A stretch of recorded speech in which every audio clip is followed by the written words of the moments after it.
नमो अरिहन्ताडं नमो सिद्धाडं आयरियाडं नमो वज्रायाडं नमो लोये सव्वसाहूडम्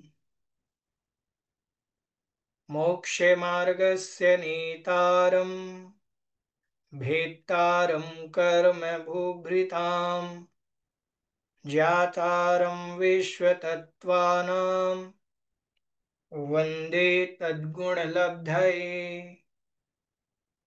बोले पंच परमेष्ठी भगवान की जय। जय।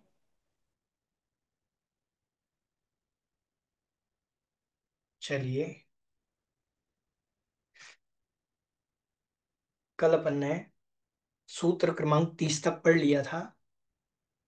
आज अपन सूत्र क्रमांक 31 से पढ़ेंगे। पेज नंबर 136, गद्यांश नंबर 321।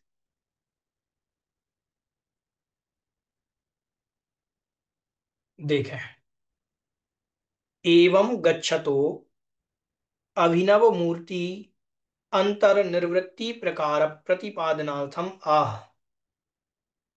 एवं मतलब इस प्रकार से, गच्छतो मतलब जाता हुआ, अभिनव मूर्ति, अभिनव मतलब नए, मूर्ति मतलब शरीर के,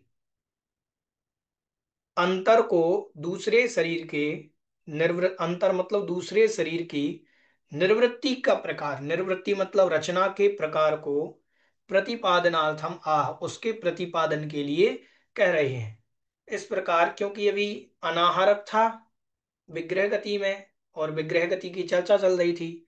अब विग्रह गति में अनाहरक जो था, अब वो अनाहरक जीव दूसरे शरीर को जब प्राप्त करता है तो वो किस प्रकार से शरीर निर्वृत्ति होती है, उसकी बात यहां पर कही जा रही है। सम्मूर्छन गर्भोपपाद जन्म, सम्मूर्छन गर्भोपपाद जन्म, सम्मूर्छन गर्भोपपाद जन्म।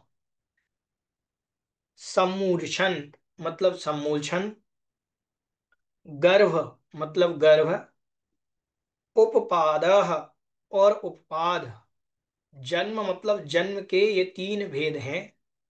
तीन प्रकार से जीवों का जन्म होता है। एक सम्मूर्छन जन्म होता है, एक गर्भ जन्म होता है, और एक उपपाद जन्म होता है। ठीक है, अब आगे देखते हैं। त्रिषु लोकेषु ऊर्ध्वम अधः त्र्यक्षा देहस्य समन्ततो मूर्छनम सम्मूर्छनम अवयव प्रकल्पनम। त्रिषु लोकेषु तीनों लोकों में, ऊर्ध्वम अधः त्र्यक, ऊर्ध्व मतलब ऊपर से, अधः मतलब नीचे, और त्र्यक मतलब आढ़े रूप में, तिरछे रूप में। देहस्य मतलब देह का, समन्ततः चारों ओर से, मूर्छनम मतलब जो इकट्ठा करता है, ग्रहण करता है, सम्मूर्छनम अवयव प्रकल्पनम, सम्मूर्छन शरीर के अवयव, अवयव मतलब भावों के, प्रकल्प मतलब भेदों को।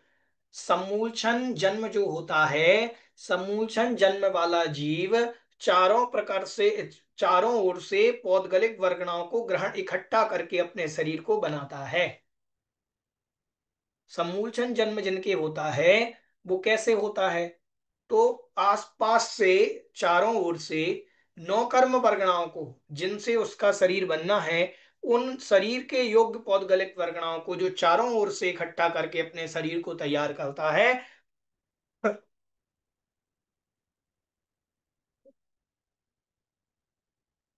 वह समूलचन जन्म कहलाता है। ठीक है। जैसे आपने कभी देखा हो, दूध रख दिया और 5 7 10 दिन तक दूध रखा रहे, तो उसमें उसी जाति के छोटे छोटे 2 इंद्रिय 3 इंद्रिय जीव पैदा हो जाते हैं। 2 इंद्रिय जीव तो आपको स्पष्ट दिखेंगे, पूरे में कीड़े कीड़े हो जाएंगे। ऐसे जीव पैदा हो जाते हैं। कोई वस्तु आपने रख दी, वो कुछ समय तक रखी रहे, तो उसमें जो जीव पैदा हुए हैं वो कैसे आए, कहां से आए? वो आए, उसने अपने वातावरण से ही चारों ओर से पौद्गलिक वर्गणाओं को ग्रहण किया और अपना शरीर बना लिया। समझ में आया? जो भिंडी के अंदर, ककड़ी आदि के अंदर जो अपन शोधन करके सब्जियों को देखते हैं, उनके अंदर वो जीव कहां से बने? बहुत सारे जीव बाहर से नहीं आए, उन्होंने अपने ही उस वातावरण से पौद्गलिक वर्गणाओं को ग्रहण किया और शरीर बनाया। ठीक है। ऐसे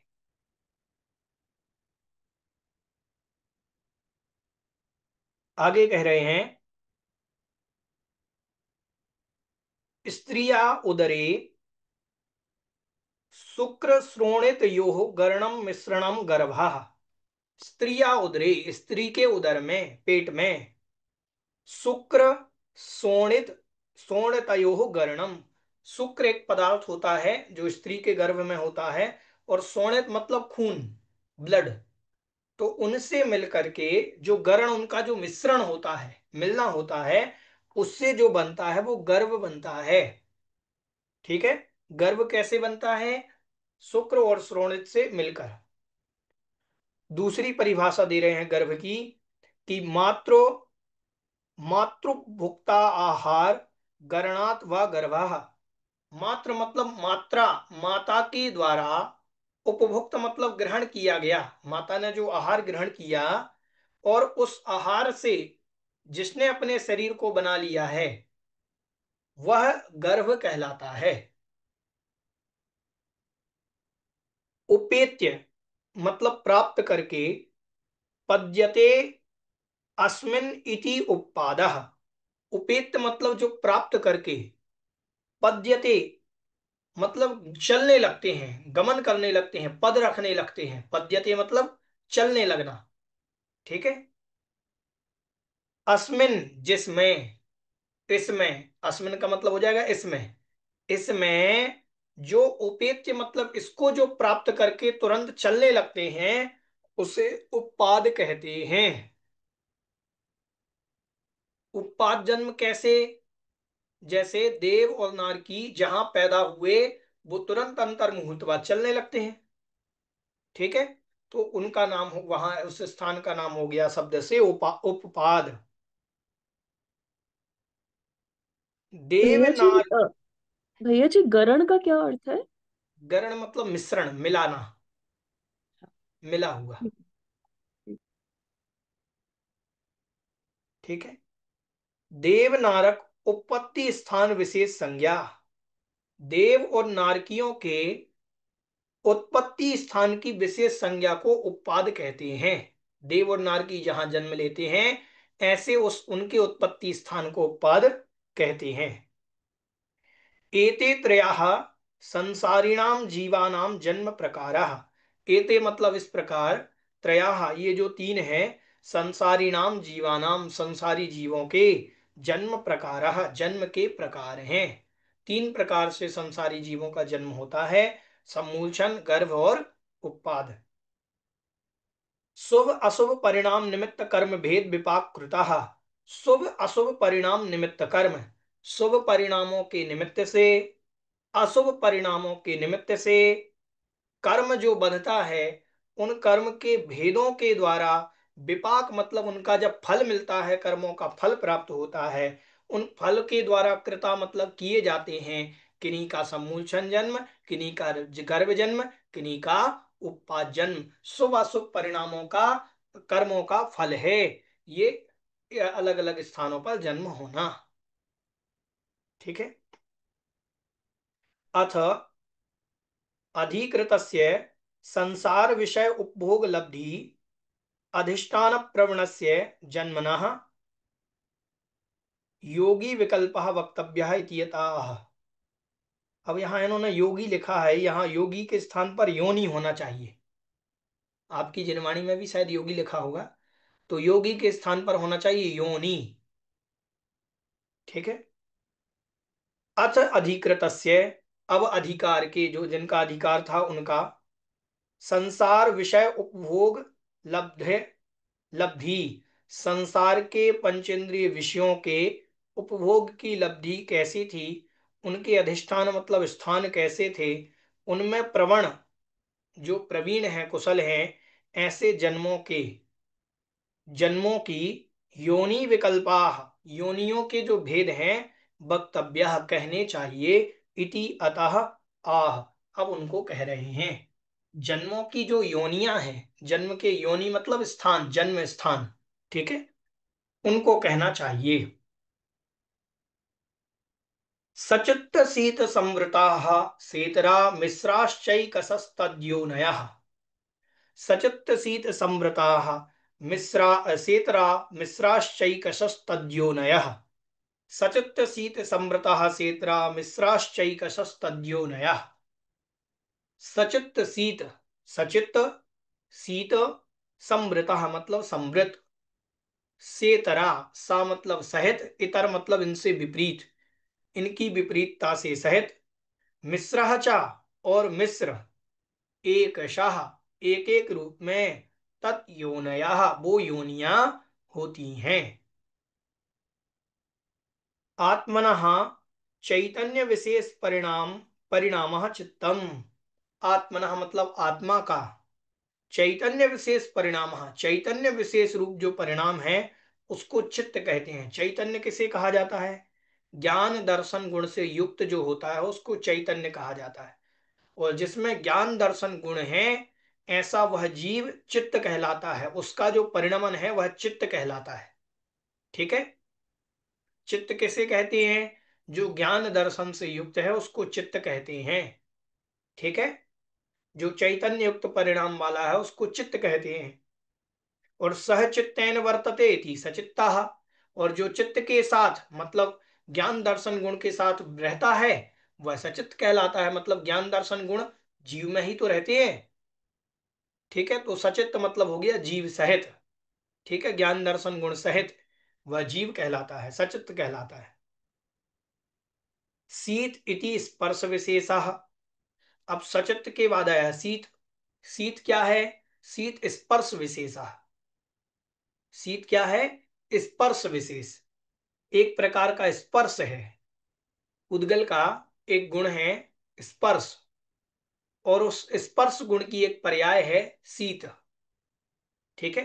पुद्गल एक द्रव्य है, पुद्गल द्रव्य का एक गुण है क्या? स्पर्श, और उस स्पर्श गुण की एक पर्याय है शीत। ठीक है। शुक्ल आदिवत उभय वचनत्वात् तत्युक्तम द्रव्यम अपि आह, शुक्ल आदिवत सफेद आदि की तरह, उभय वचनत्वात् तत्युक्तम, उभय रूप प्रमाण से, उभय मतलब दोनों, दोनों रूप वचन होने से, जो परिणाम मतलब जो परिणमन है, चित्तम चित्त वो, युक्तम उनसे जो तत्युक्तम उससे जो युक्त है, द्रव्यम अपि आह वह द्रव्य भी ग्रहण करना चाहिए। देखो, हमने कहा शुक्ल, शुक्ल कहने से क्या ज्ञात हुआ? सफेदपना। सफेद क्या है? सफेद कौन सा द्रव्य है? कौन चंद्र, बताएगा? दूध। सफेद कौन सा? नहीं नहीं, द्रव्य कौन सा है? जीव अजीव आश्रव उदगल। बंध क्या है? अच्छा। अजीव। जीव पुद्गल उदगल। धर्म अधर्म। उदगल। अजीव अजीव द्रव्य। हाँ अजीव, अजीब। ठीक है। तो पुद्गल है, धर्म है, अधर्म है, आकाश है, काल है, क्या है? उद्गल। उदगल। उद्गल। पुद्गल द्रव्य है। ठीक है। अब ध्यान से सुनो। देखो, जी जो सफेद है वो पुद्गल द्रव्य नहीं है, पुद्गल द्रव्य के एक गुण की पर्याय है। पर्यायी है वो तो, हाँ।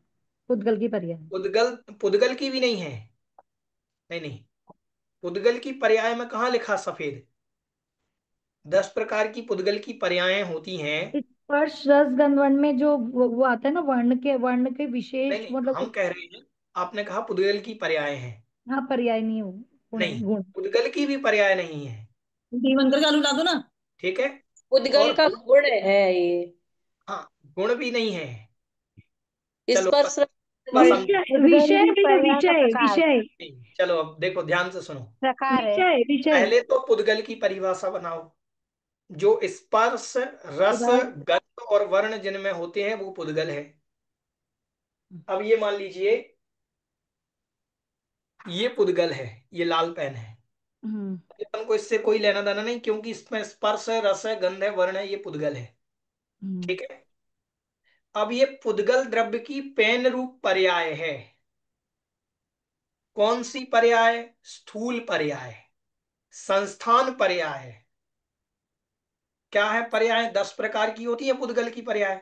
शब्दों, शब्दों बंधो। बंधो, शब्द सुमो। बंध सूक्ष्म स्थल संस्थान में तमस्या तपोद्भुत तो इसमें वंतुष्ट। से क्या क्या आ जाएगा? इसमें बंध भी आ जाएगा। एक बंध नाम की पर्याय पुद्गल की हो गई, एक स्थूल नाम की पर्याय हो गई, एक संस्थान नाम की पर्याय हो गई। ठीक है। अब ये उसकी पर्याय है। अब ये लाल कलर क्या है? ये लाल रंग वर्ण। का जो लाल रंग है, ये क्या है? वर्ण। वर्ण। वर्ण वर्ण है की ये। पर्याय, वर्ण का प्रकार। वर्ण है। तो वर्ण तो पुद्गल का गुण है, लेकिन लाल है ये, जो वर्ण है उस वर्ण का, रंग। वर्ण की गुण की पर्याय है लाल। गुण की पर्याय नीली भी हो सकती है, सफेद भी हो सकती है। रंग है ये। ठीक है। अंतर है द्रव्य में, गुण में, पर्याय में। गुण की पर्याय भी अलग होती हैं, द्रव्य की भी पर्याय होती हैं। स्थूल रूप पर्याय है। हाँ, स्थूल, अभी स्थूल सूक्ष्म नहीं करो। अपन तो सीधी बात, सीधे पर्याय है। ठीक है। समझ में आया? पानी का गुण शीतलता है। पानी का गुण क्या है? शीतलता। शीतलता। पानी के अंदर मान लीजिए गुण है आग बुझाने का, तो वो पानी का गुण, चाहे नाली का पानी हो, चाहे आरओ का पानी हो, चाहे गर्म पानी हो, चाहे ठंडा पानी हो, कोई भी पानी हो, आग तो बुझाएगा ही बुझाएगा। उसकी पर्याय से कोई लेना देना नहीं, उसका गुण है वो आग बुझाना, वो काम करेगा। समझ में आया? ऐसे। तो यहां ये कह रहे हैं कि शुक्लादिवत उभय वचनत्वात् तत्युक्तम द्रव्यम अपियाह। शुक्ल तो गुण की पर्याय है, लेकिन द्रव्य भी ग्रहण कर लेना, मतलब सफेद कहने से सफेद जो युक्त है, सफेद से जो युक्त है वो द्रव्य भी ग्रहण करना, ये कह रहे हैं। ठीक है। सम्यक वृता, संवृता। सम्यक मतलब अच्छी तरीके से, वृत मतलब ढकी हुई, अच्छी तरीके से जो ढकी है उसको संवृत कहते हैं। संवृतः इति दुरुपलक्ष प्रदेश उच्यते। संवृतः, संवृत जो है, दुरुपलक्ष प्रदेश। दुर मतलब बड़ी कठिनाई से, उपलक्ष्य मतलब प्राप्त होने वाले, प्रदेश मतलब स्थान।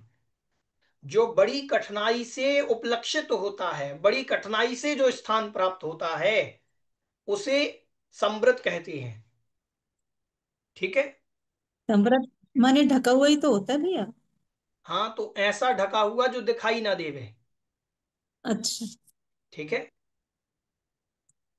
सह इतरही बर्तनते इति से तरह।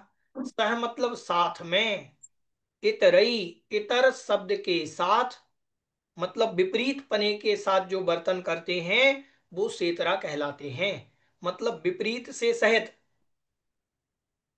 सब प्रतिपक्षा इत्यर्था, इसका अर्थ हुआ उसके प्रतिपक्षी। प्रतिपक्षी मतलब उसके प्रतिद्वंदी का भी ग्रहण करना। सचित्त है तो अचित्त का भी ग्रहण करना, शीत है तो उष्ण का भी ग्रहण करना, संवृत है तो विवृत का भी ग्रहण करना। ठीक है। के पुनः इतरे, वो इतर कौन कौन से हैं? तो कह रहे अचित्त, उष्ण, विव्रता।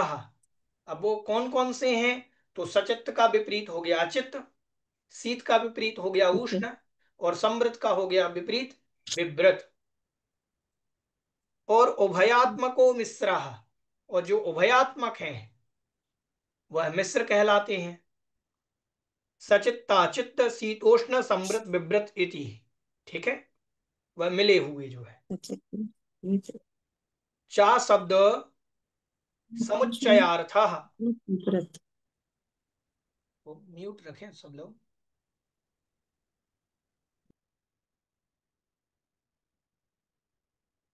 चा शब्द समुच्चयार्थ, चा शब्द समुच्चय के लिए है, जोड़ने के लिए, संग्रहण करने के लिए है। मिश्रः चा योनयः भवन्ति इति, मिश्र रूप में भी योनियां होती हैं, इसीलिए दिया है। इतर्था ही पूर्वोक्तानामेव विशेषणम स्यात्, इतर्था मतलब अन्य प्रकार से, पूर्वोक्तानाम पूर्व में कहे गए, विशेषणम स्यात् विशेषण हो जाएंगे। नहीं तो यदि आप ऐसा नहीं कहते कि ये जो मिश्र हैं, तो मिश्र का अलग से ग्रहण नहीं होता, सचित अचित मिश्र हो गए, ऐसा मिश्र हो जाता, लेकिन अलग से दोनों होते हैं, उभयात्मक ग्रहण नहीं होता। एक शाह इति बीप्सार्थः, जो एक शाह शब्द आया है वह बीप्सा के अर्थ में है। बीप्सा मतलब बार बार दोहराना, ठीक है, पहले भी कल आया था शायद बीप्सा शब्द, है ना। तस्य ग्रहणम क्रम मिश्र प्रतिपत्त्यर्थम, तस्य ग्रहणम उसका जो ग्रहण किया गया है एक एक का, वो जो क्रम है मिश्र प्रतिपत्त्यर्थम, मिश्र की भी प्रतिपत्ति करता है। यथा एव विज्ञायेत, यथा मतलब जैसे, एवं विज्ञायेत ऐसा जानना चाहिए। सचित्तः च अचित्तः च शीतः च उष्णः च संवृतः च विव्रतः च। सचित्त एक भेद हो गया, अचित्त एक भेद हो गया, शीत एक भेद हो गया, उष्ण एक भेद हो गया, समृत एक भेद हो गया, और विव्रत एक भेद हो गया। माँ एवं विज्ञाई, माँ मतलब नहीं, एवं मतलब इस प्रकार, विज्ञाई मतलब जानो, बल्कि ऐसा मत जान लेना कि सचित्तः शीतः च, कि एक सचित्त योनि एक शीत योनि, फिर एक अचित्त योनि, फिर ऐसे अलग अलग नहीं लगाना। तद ग्रहणम जन्म प्रकार प्रतिनिर्देशार्थम, तत् योनयः में तत् शब्द जो आया है उसका ग्रहण किया गया है जन्म प्रकार प्रतिनिर्देशार्थम, जन्म के इतने प्रकार होते हैं इसके निर्देश के लिए वो वहां पर ग्रहण किया गया है। तेषाम सम्मूर्छनादीनाम जन्मनाम योनयः इति, तेषाम मतलब उनकी, सम्मूर्छनादीनाम सम्मूर्छन आदि, जन्मनाम मतलब जन्मों की, सम्मूर्छन आदि जो तीन प्रकार के जन्म कहे थे, सम्मूर्छन गर्भ और उत्पाद, उन जन्मों की, योनयः योनियां उत्पत्ति स्थान ऐसे होते हैं। ते एते नव योनयः, ते मतलब वे, एते मतलब इस प्रकार से, नो योनिया, वेदितव्यः मतलब जाननी चाहिए। योनि जन्मनो अविशेषः इति चेत, योनि और जन्म में कोई विशेषता नहीं दिखाई दे रही, योनि कहें या जन्म कहें, दोनों में क्या अंतर है, ठीक है। तो कह रहे ना, आपका कहना ठीक नहीं है। आधार आधेय भेदात तद भेदा, आधार और आधेय के भेद होने से उन दोनों में भेद है। ते एते सचित्तादयः योनयः आधारः, और आधेयः जन्म प्रकारः, सचित्त आदि जो योनियां हैं वो तो आधार हैं, और आधेय कौन है, जो तीन प्रकार के जन्म कहे गए हैं वह आधेय कहलाते हैं। यतः सचित्त आदयः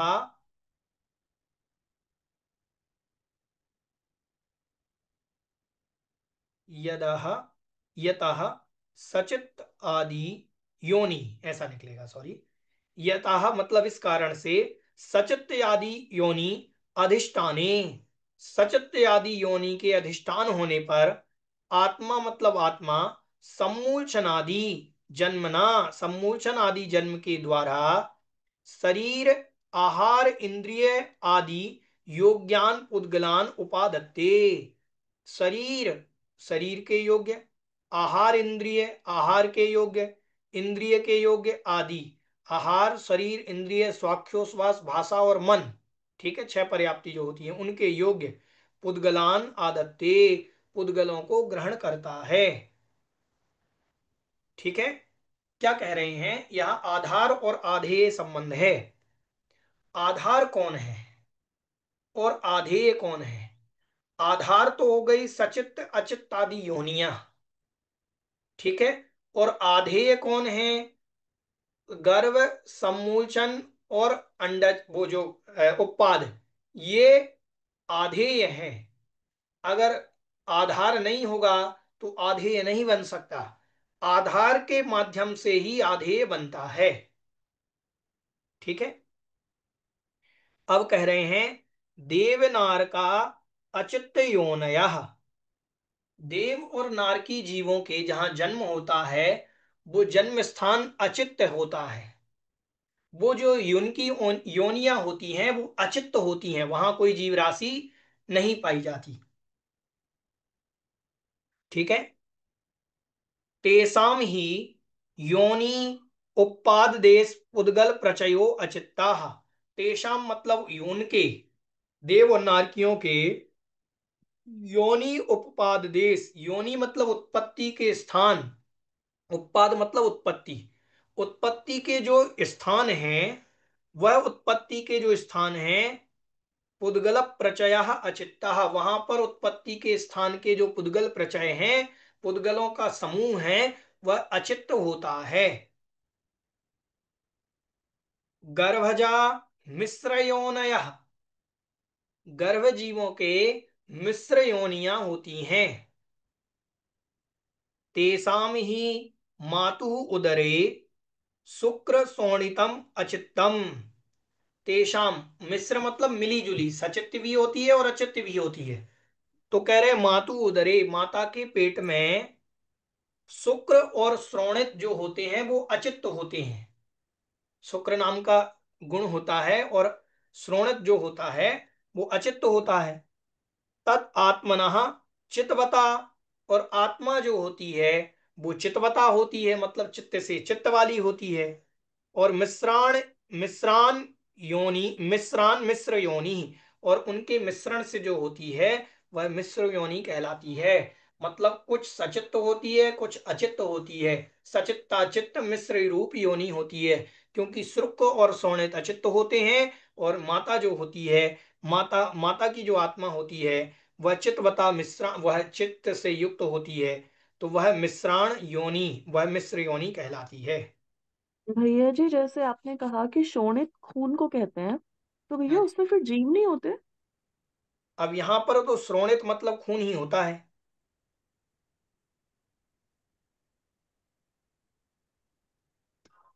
ये बात कुछ समझ नहीं आई भैया। हम्म, अगर, क्योंकि शुक्र और श्रोणित जो होते हैं, माता के जो उदर में शुक्र गुण होता है, ठीक है, और उस शुक्र गुण से ही अब श्रोणित का अर्थ फिर वीर्य ले सकते हैं, हो सकता है, क्योंकि लेकिन भैया ये तो हम्म, क्योंकि ये जीव उन्होंने रहित, ये जीव तो जीव रहित होते सहित होंगे। होते हैं ना भैया। हाँ जी, जीव रहित होते होंगे।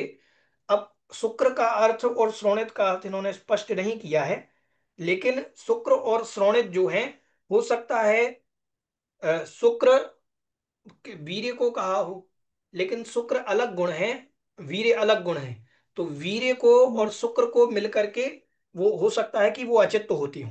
ठीक है, हम्म, ऐसे।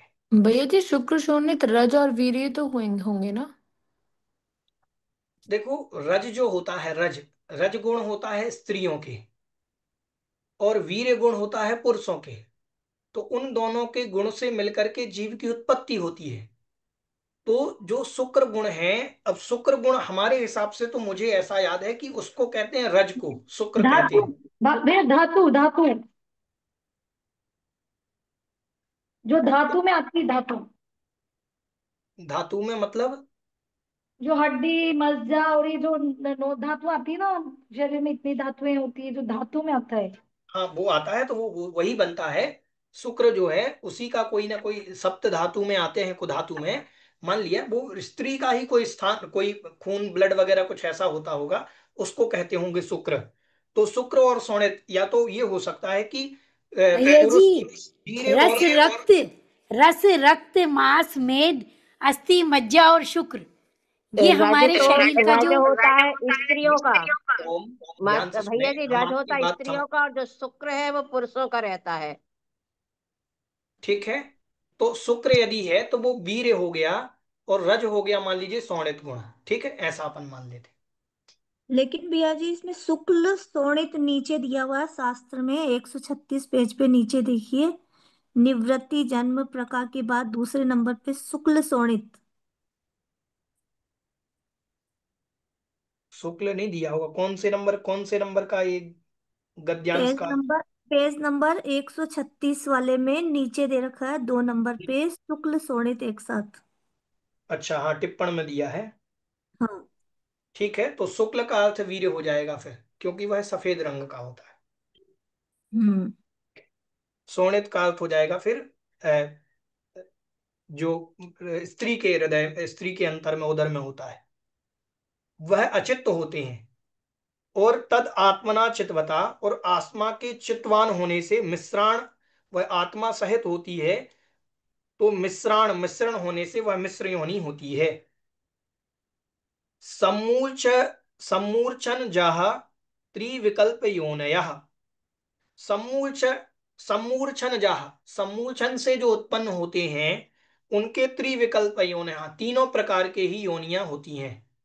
ठीक है, सचित्त भी होती है, अचित्त भी होती है, और सचित्त और अचित्त दोनों होती है। ठीक है, अपन ने क्या पढ़ा अभी कि देव और नारकियों की अचित्त होती है।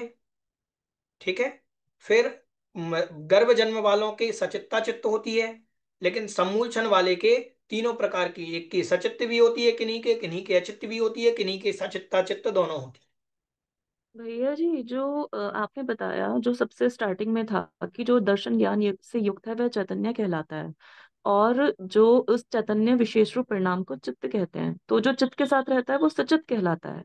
हाँ तो जी। इसका मतलब अचित में आपने बताया कि जो जीव राशि से रहित है, इसका मतलब सचित वो हुआ जो जीव राशि से सहित है। हाँ, जीव राशि सहित सहित वह सचित हो। हम्म। हम्म। ठीक है, फिर आगे कहाँ है? केचित सचित्त योनयः, केचित मतलब किन्हीं के तो सचित्त योनियां होती हैं, अन्य अचित योनियः, और किन्हीं के अचित योनियां होती हैं, अपरे मिश्र योनियः, और अन्य किसी के मिश्र भी योनियां होती हैं। मतलब समूचन में तीनों प्रकार की योनि स्थान होते हैं। ठीक है, तो ये जो हुए तीनों, गर्भ जन्म में, उत्पाद जन्म में और समूचन जन्म में, सचित्त अचित्त और सचित्ताचित्त मिश्र को इन्होंने घटा दिया। ठीक है, यहां तक। अब आ गए शीत उष्ण आदि पर। ठीक है, शीत उष्ण योनयो देवनारका, शीत रूप और उष्ण रूप जो योनि होती हैं वो देव और नारकियों के शीत और उष्ण, इन दोनों रूप होती हैं। तेषाम ही उपाद स्थानानि कानिचित शीतानि कानिचित उष्णानि इति, किन्हीं किन्हीं जिनके उत्पाद स्थान नारकियों के बने हुए हैं, किन्हीं के शीत होती हैं, किन्हीं के, क्योंकि जहां पर गर्मी पड़ती है तो वहां पर उष्ण उत्पाद स्थान होते होंगे, और जहां पर सर्दी होती है वहां शीत उत्पाद स्थान होते होंगे नरकों में। ऐसे ही देवताओं के भी कुछ उत्पाद स्थान ठंडे होते हैं, कुछ गर्म होते हैं। इतरे त्रिविकल्प योनय, नहीं नहीं सॉरी, हाँ, उष्ण योनय तेजस कायिका, और उष्ण योनि होती हैं तेजस कायिका। तेजस कायिक जीवों की जहां उत्पत्ति होती है उनकी उत्पत्ति स्थान उष्ण होती है। इतरे, और अन्य सभी जो जीव हैं उनके त्रिविकल्प योनियां, उन सभी जीवों के तीनों प्रकार की योनियां होती हैं। अब गर्भ जन्म वाले भी ले लो, समूलछन जन्म वाले भी ले लो, उनके तीनों प्रकार की योनियां होती हैं। केचित शीत योनियः, किन्हीं किन्हीं के शीत योनि, केचित उष्ण योनियः, किन्हीं किन्हीं के उष्ण योनि, अपरे मिश्र योनियः, और अन्य के मिश्र योनि भी होती है, मतलब शीत और उष्ण दोनों। ठीक है, यहां तक शीत उष्ण और शीतोष्ण, ये 6 प्रकार से इन्होंने तीनों जन्म में समझा दिया। देव नारक नारक एक इंद्रिय संवृत योनया, देवों के, नारकियों के और एक इंद्रिय जीवों के संवृत योनि होती है। संवृत मतलब अच्छी तरीके से ढकी हुई योनि। विकलेन्द्रिय विव्रत योनया, और विकलेन्द्रिय जीव, विकलेन्द्रिय कहलाते हैं 2 इंद्रिय, 3 इंद्रिय, 4 इंद्रिय। इन 3 प्रकार के जीवों को विकलेन्द्रिय कहते हैं। उन विकलेन्द्रिय जीवों के विव्रत योनियां होती हैं। विव्रत मतलब ओपन, खुली हुई। गर्भजः मिश्र योनयः, और गर्भ जन्म वाले जो जीव होते हैं उनके मिश्र योनि होती हैं, मतलब समृत भी होती हैं और विव्रत भी होती हैं। तद भेदात चतुः अशीति सत्संख्या आगमतो वेदितव्याः।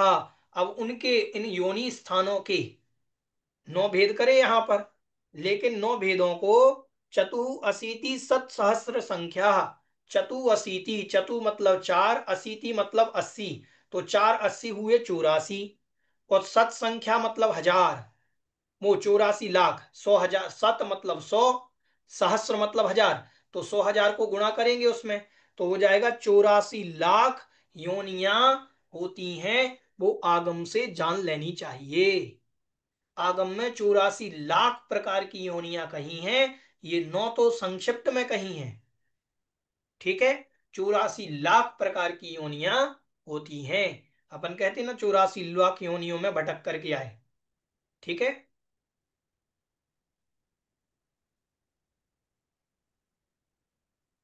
अपन 84 लाख योनि कैसे बनाते? नित्य निगोद 7 लाख, इतर निगोद 7 लाख, पृथ्वी का एक 7 लाख, जल का एक 7 लाख, अग्नि का एक 7 लाख, वायु का एक 7 लाख, वनस्पति का एक 10 लाख, 10 लाख। वनस्पति का एक 10 लाख है दस ना, लाख 10 लाख 10 लाख। 10 ही लाख बोला मैंने। हाँ। इंद्रिय 2 लाख, 3 इंद्रिय 2 लाख, 4 इंद्रिय 2 लाख, पंचेंद्रिय पशु 4 लाख, मनुष्य गति 14 लाख, देव हाँ। गति 4 लाख, और नरक गति 4 लाख। हम्म। 84 लाख योनियां होती हैं। ठीक है, ऐसे ऋचि ऋचि दर धादु सत्तया तरुतस वियलिंदियेषु छच्चेव सोरणिर सोरणिरतिरिय चौरो चोदस मणुए सद सद सहसा सद सहसा। वही बता रहे हैं। ऋचि मतलब शायद नित्य निबोध। मैं देखता हूं एक बार, ये प्राकृत का हिंदी अर्थ नहीं लगता मेरे से। ऋचि मतलब नित्य निगोध, और ऋच के बाद निकलेगा इधर, इतर निगोध।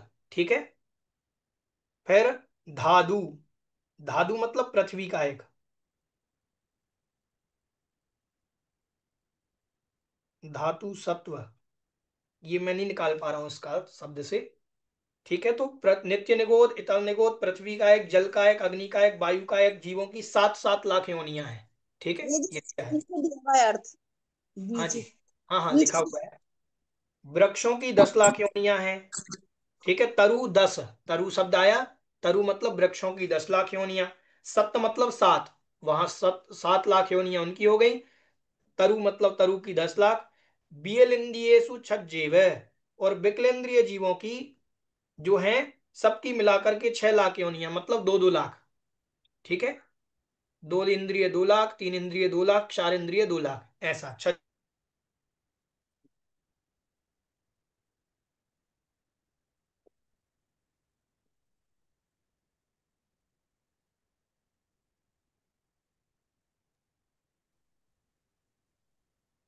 सूर्य यानी देव, और निरय यानी नर नारकी, और तिरिय यानी त्रियंच। ये वृक्षों से मतलब वनस्पति से है क्या? हाँ। अच्छा।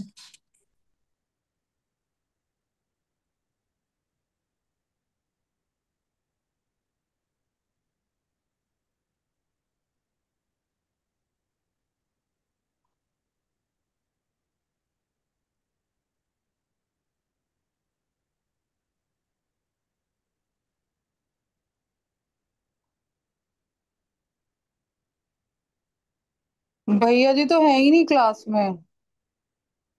हम्म। नेटवर्क में प्रॉब्लम आ गई होगी। कहीं वो पढ़ाते रहे और अपने पता चले कि उनको मैं तो हाँ, ऐसा भी हो सकता है। मैं दिखाई नहीं दे रहे, भैया जी तो आ ही नहीं रहे। पिछली बार भी हुआ था ना, वो पढ़ाते गए और पता चला बाद में कि पूरा पेपर ही वही निकल गया, श्लोक ही हम्म। निकल गया। हम्म। नेटवर्क नंदिनी गया कुमार होगा उनका। अच्छा, मैसेज डाल देंगे, उस पे आ आ रहा गए होगा भी। भैया जी, आ गए वापस। वापस आ गए। अच्छा।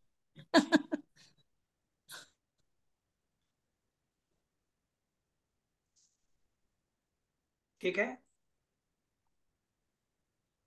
बात चल रही थी अपनी कि इस प्रकार से सुर मतलब देवता, निरय मतलब मनुष्य, नहीं नर नर नार की, त्रिय मतलब त्रियंश, चौरो मतलब 4 लाख, चौदस मतलब 14, मणुए मतलब मनुष्यों की, सद सहस्रा, सत सहस्र मतलब 14 लाख। ठीक है।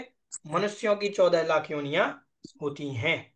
ठीक है। इस प्रकार से ये 84 लाख योनियां कही गई हैं, जो अपन को आगम से जाननी चाहिए, जिनवाणी से जाननी चाहिए। ठीक है। आज इतना ही, बाकी का अपन कल देखेंगे। जी जो ये था ना कि सूत्र यदि च पद का सूत्र में च शब्द समुच्चयवाची है, हाँ जी। यदि च पद का यह अर्थ ना लिया जाए तो मिश्र पद पूर्वोक्त पदों का ही विशेषण हो जाता। तो इसमें हाँ क्या जी। मतलब हुआ भैया? पूर्वोक्त पदों का विशेषण कहाँ पर दिया? यहीं पे विशेषण इसमें 137 पेज पे एक ऊपर ही है मिनट। भैया। सूत्र में चा शब्द समुच्चयवाची है, जिससे योनियां मिश्र भी होती हैं, इसका समुच्चय हो जाता है। यदि चा शब्द पद का यह अर्थ न लिया जाए तो मिश्र पद पूर्व पदों का ही विशेषण हो जाता। पूर्व मिश्र पद पूर्वोक्त पदों का ही विशेषण हो जाता। मतलब सचित्त, अचित्त, हम्म। पूर्व पदों का विशेषण कैसे बनाया इन्होंने? चा शब्द से। भैया जी इसमें ये होगा कि जैसे सचित्त को उष्ण से मिला दिया, अचित्त को शीत से मिला दिया, मतलब ऐसे हो जाएगा, क्रम नहीं लगेगा अगर च शब्द यूज नहीं करेंगे तो। नहीं नहीं, इसके लिए तो उन्होंने अलग समझाया था ना, एक साह शब्द से। उसके लिए तो एक साह शब्द दिया उन्होंने। ठीक है, चलो देखते हैं इसका, लगाते हैं, समझते हैं एक बार पढ़ करके और थोड़ा समझेंगे। ठीक है। जी भैया जी। और किन्हीं का कोई प्रश्न पूछ सकते हैं? हाँ मोनिका जी। जय श्री भैया जी। भैया हाँ जी, जी। ये जैसे 84 लाख योनियां आती है, ऐसे 199 भी आती है। 99.99 लाख कुल कोटि कुल आते हैं। हाँ कुल। जी, कुल कोटि। ठीक है। कुल क्या कहलाते हैं? कुल उसे कहते हैं, गवर्नमेंट साल जी के अंदर एक परिभाषा आई है।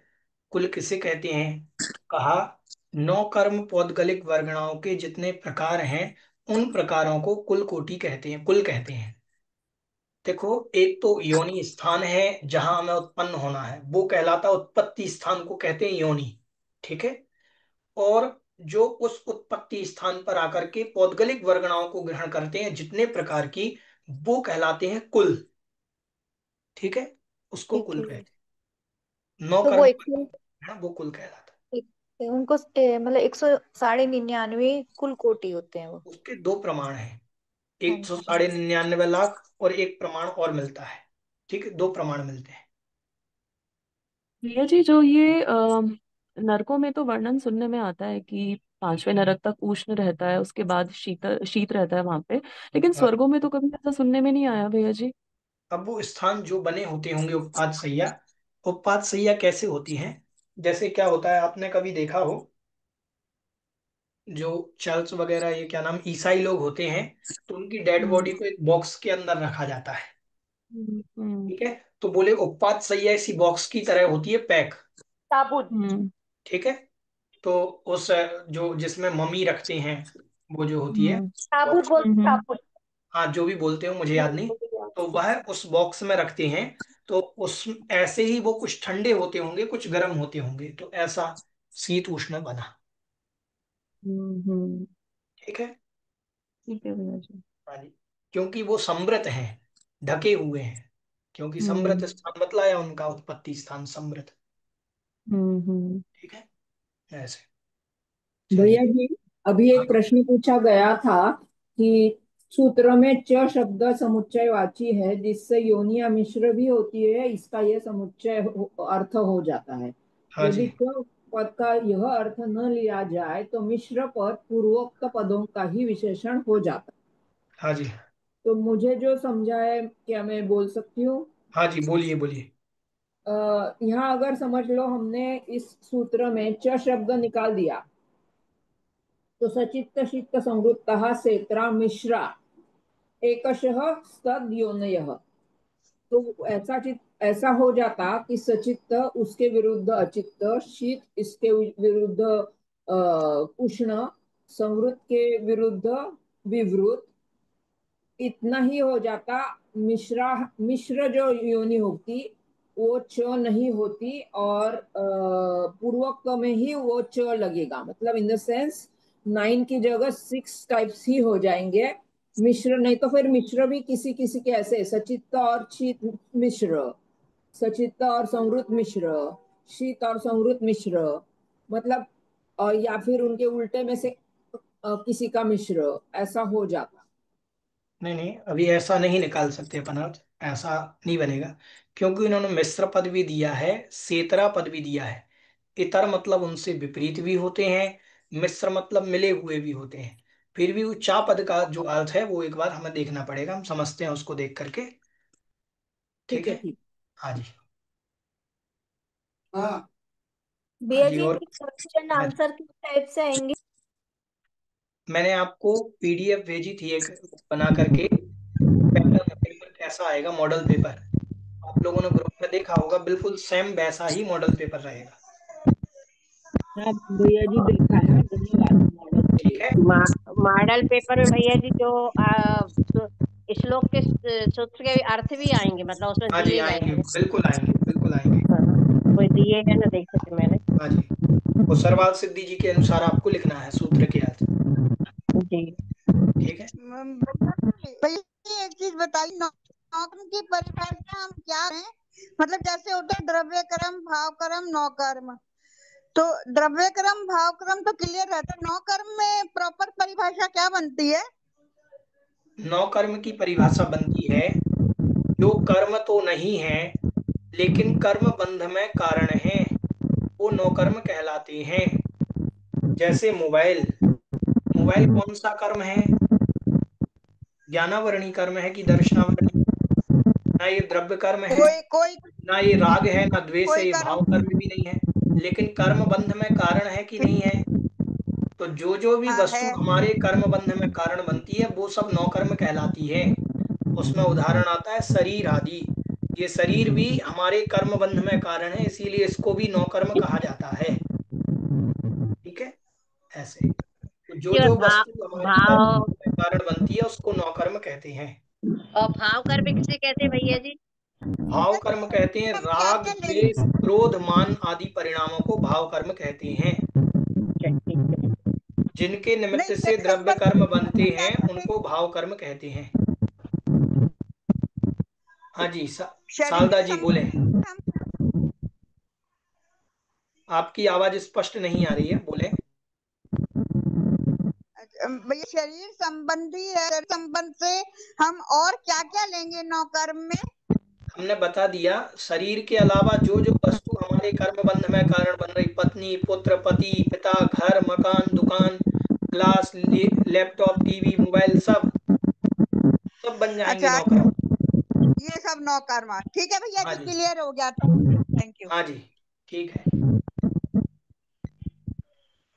चलिए, जिनवाणी स्तुति करते हैं।